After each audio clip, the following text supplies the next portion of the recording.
We decided to move to Kaltura for numerous reasons. Our old system was a very centralized service. There was no consumer front end, only an admin console, admin back end where we could add videos and get embed code and such. Faculty had to actually send materials into our office to be digitized, so we received tapes and DVDs, and in some cases they would send us actual files of videos. This system had no mobile support. At least it was. They said it was coming, but we didn't have it for most of our time period with it. And also flash was required, so you had to have the flash plug-in.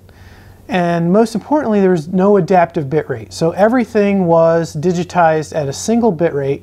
There was no HD quality. This was a real problem for our communications and marketing department. The system also had very little searchability. The only search tool in there was basically a search for file names. So there was no metadata tags, no keywords, no descriptions. This led to problems of duplication. We might have the same video in there numerous times for different classes. There might be slightly different versions of the same video or different clips. And there was no way to really share those assets between classes. So, a faculty member may send, different faculty members may send the same video in multiple times. We would try to cut down on that where possible, but we still had a large amount of duplication. We also had large delays in processing. Since everything had to come through a single office, that the videos would come in, we'd have to digitize them, put them on the service, and then we actually would have to create a little web page with the embed code, send them back to the customer. This could take a couple of days to go through the entire process. And it also took the control of the asset out of the faculty members' hands. And so, they couldn't delete, they couldn't clip, they couldn't move things around. They could post the web page wherever they wanted, which was also a security problem.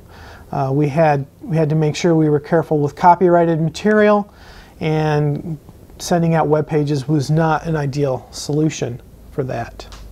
And so our goals for this system was we wanted to empower users. We wanted them to be able to manage and handle their own assets, their own content. We also needed to have mobile and HD support. We had to have that adaptive bitrate.